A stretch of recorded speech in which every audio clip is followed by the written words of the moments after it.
Bonjour à tous. Aujourd'hui, on va revenir sur un événement marquant dans la vie de tout cavalier, sur l'achat de mon nouveau cheval. Du coup, nous allons retourner 6 mois en arrière, en décembre 2019, et je vais vous expliquer pourquoi j'ai cherché un nouveau cheval, mes critères, je vais vous montrer également mes essais, puis comment j'ai trouvé ma nouvelle jument, la visite d'achat et enfin son arrivée en mars dernier.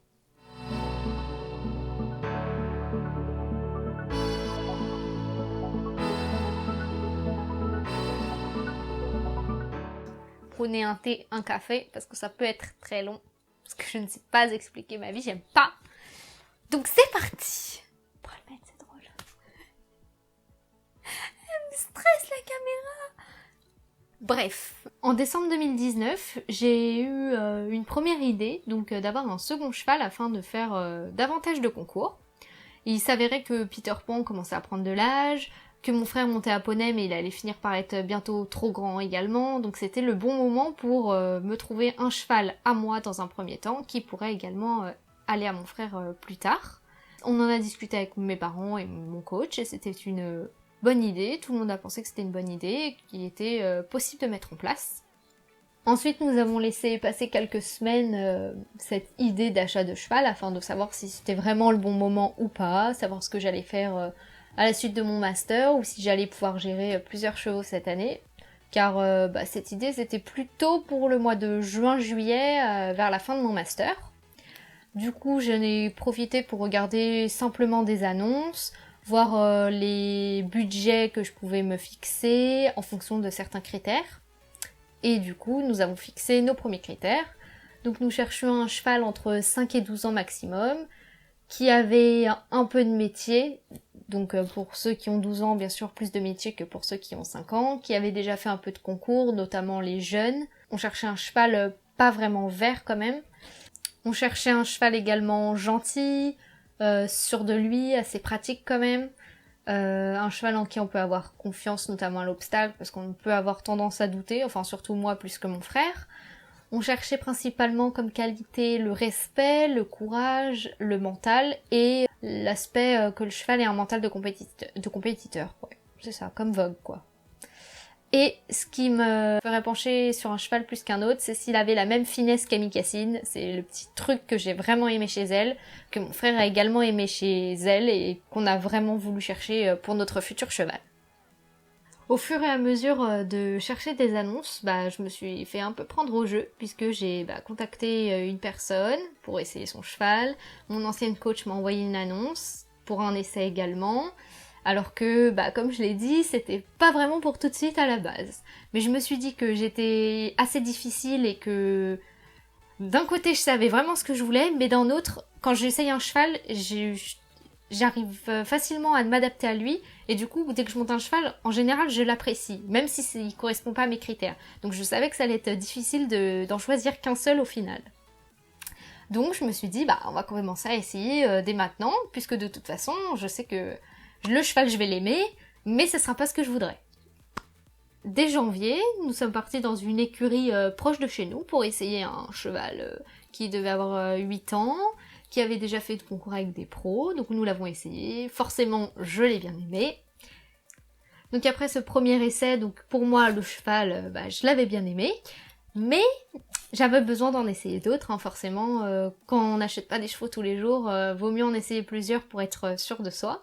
Je l'ai également montré les vidéos à mon coach, qui a bien aimé, mais qui pense que c'était pas forcément le style de cheval qu'il me faudrait.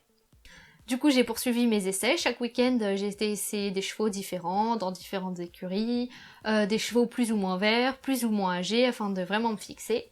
Et il y a un critère qui est principalement ressorti, alors que c'était pas du tout un critère que j'ai énoncé au début et que je voulais, c'était jument grise. Dès que tous les chevaux que j'ai essayés, dès que c'était jument grise, j'ai adoré.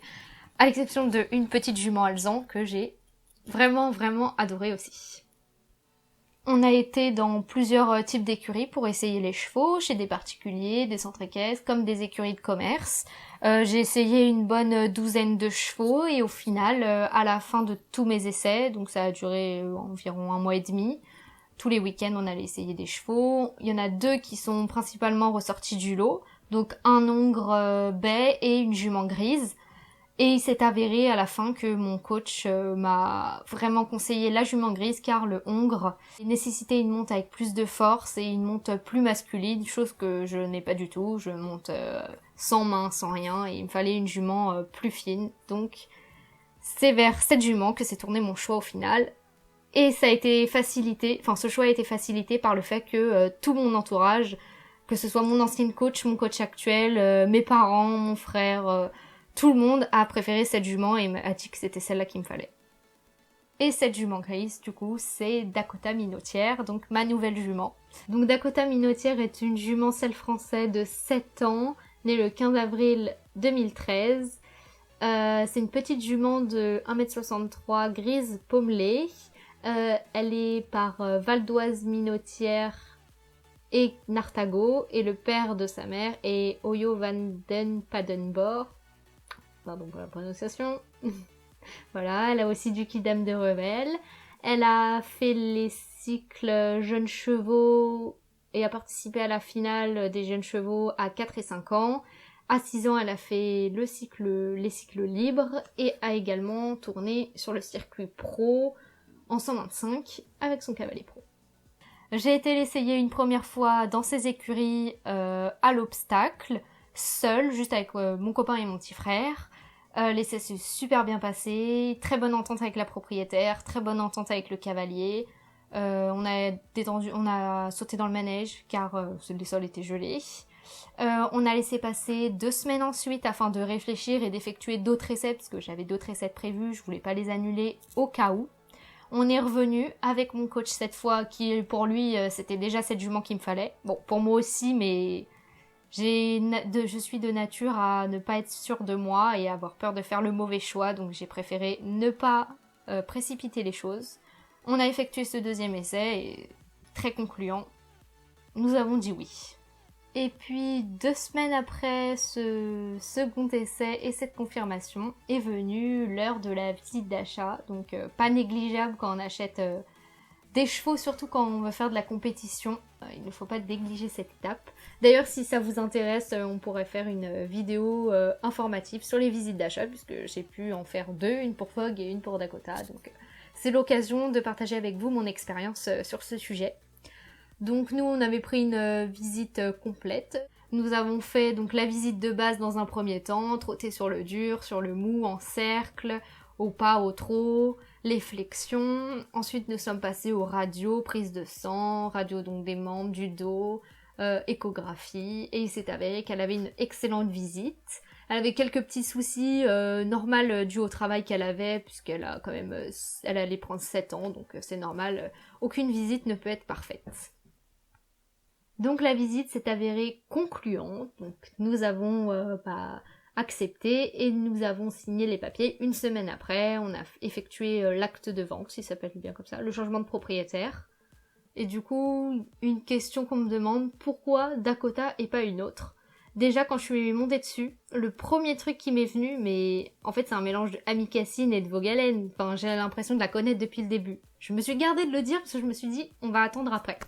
Effectivement, quand je galopais, je n'étais pas très à l'aise dessus, elle poussait vachement des posters, on avait du mal à s'asseoir, mais tout le reste, c'était le parfait mélange entre mes 2 juments de cœur, quoi. Amikacine, je l'adore, et Vogalen, c'est la ponette de ma vie, donc c'était le combo parfait.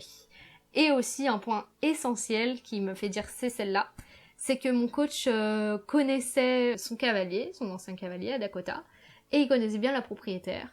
Et j'ai eu un très bon rapport avec la propriétaire, un climat de confiance s'est installé. Je savais toute son histoire, tout son passé, depuis sa naissance jusqu'à le jour où je suis venue. Donc voilà, ça a grandement pesé dans la balance. Et donc la mise est arrivée le 29 février. Donc je vous rappelle que 2 mois avant, on était sur l'idée de pourquoi pas avoir un cheval en juin. Et finalement, ne pas aller essayer de cheval si vous voulez pas en acheter un rapidement, puisque j'ai rencontré le deuxième cheval de ma vie trop vite. Et effectivement, j'ai pas pris en compte le fait, parce qu'on me l'a dit de nombreuses fois, que si t'essayes tu commences des essais de cheval, au bout d'un mois, c'est sûr que tu l'as trouvé, la preuve. Je me disais que non, mais c'est bon, je suis difficile, je le trouverai pas, Malheureusement si, enfin du coup heureusement si, je l'ai trouvée très rapidement. Elle est donc arrivée le 29 février à mes écuries, c'était un super moment, j'ai adoré, mais j'avais l'impression en fait que c'était normal, comme si je la connaissais depuis toujours et que c'était toujours ma jument en fait. C'est vrai en plus. Le début avec elle s'est très bien passé, dès le premier jour, parfaite entente. Par contre, le deuxième jour, incompréhension totale, c'était le pire jour toutes les deux, on s'est pas du tout comprises, et heureusement ce n'était qu'un mauvais jour, puisque depuis les séances sont parfaites, on s'entend parfaitement à l'obstacle, elle correspond en tout point à ce que j'aime, tout son comportement, son caractère, comment elle est montée, comment elle est à l'obstacle, son rapport avec l'humain, j'adore tout chez elle, c'est le cheval parfait. 2 semaines après son arrivée, on avait prévu de faire un petit concours pour voir comment ça pouvait se passer, mais bon, le confinement a fait que le vendredi, jour du départ, l'annonce est tombée, on devait aller à Tourpernay, au final on est resté à Draveil. Mais c'est pas grave, l'histoire continue, nous continuons à nous entraîner, on reviendra plus forte, en se connaissant par cœur, dès le mois d'août en concours. Et voilà, c'était une petite vidéo de présentation sur le début de notre histoire avec Dakota. J'espère qu'elle vous séduira autant que moi à travers les vidéos. N'hésitez pas à aimer, partager cette vidéo, un petit commentaire pour Dakota, ça lui fera plaisir, un petit message de bienvenue dans la famille. Et je vous fais de gros bisous.